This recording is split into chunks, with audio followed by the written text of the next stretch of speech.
quick. First, Not quick. You got all plenty right, of something time. with time then. Okay, so You can make it inspire us. fun, inspiring. Hi, to the camera. Hi, Mom. No. So, couple things. First thing from this daf. If you talk about things from Gemara being relevant to your life, a couple weeks ago, I actually got something in my car from an, I assume, evangelical group in College Park with the quote, "Eat and drink because tomorrow you will die." It's on this daf, so that's why I know it, and I guess that's where they know it from too. But yeah, so I hope not. I hope not, right? But anyway, so I was, they're holding. So that's one. But the other thing on this particular Amud is that, so it's interesting, they talk a lot about what the community is suffering and really what you're supposed to do, what's the attitude that you're supposed to have when everyone around you doesn't, right? Especially if you could potentially have, and this is back and forth, and the whole talk with the malachim, they come and they hold you accountable and all of that, and if you eat and drink tomorrow, you'll die, all that stuff, right?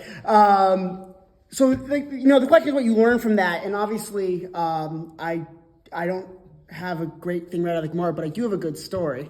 So people know me, they love my Rebbe stories. So we'll talk about what's the attitude that someone should have. I hope no one here has heard this one from me before.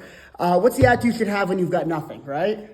Okay, so story goes, Rav Mordechai, who was a disciple of the third Lubavitcher Rebbe,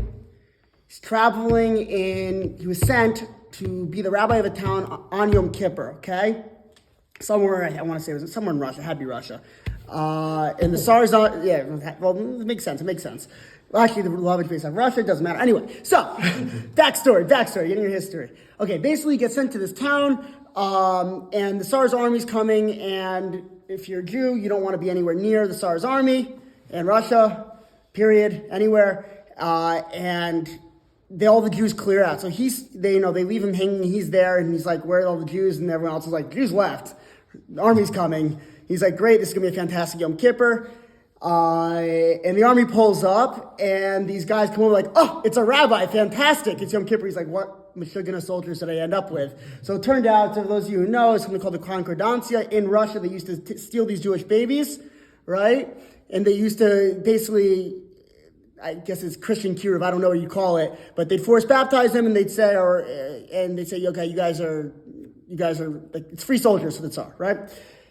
But these guys, a lot of times they're taken when they're younger, so 5, 7, they're taken out of cheder, and they're drafted. And these guys remembered they were Jews, and they knew today was Yom Kippur, and look, we found a rabbi, this is insane, we're going to have a great Yom Kippur, right? You get stuck with the one unit. So he's like, okay, I got a different congregation, this is fun, like, we'll see how this goes. So they're like, Rabbi, we want you to daven for us. So he's like, all right.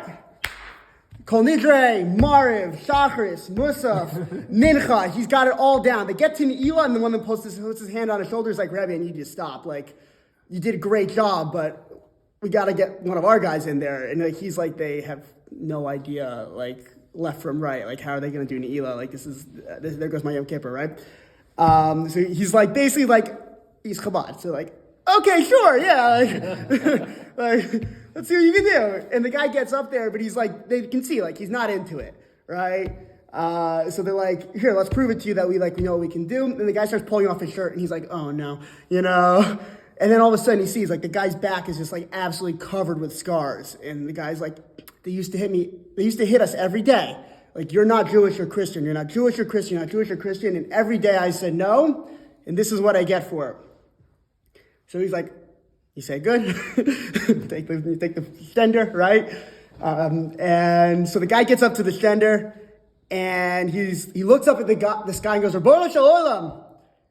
I literally don't remember anything.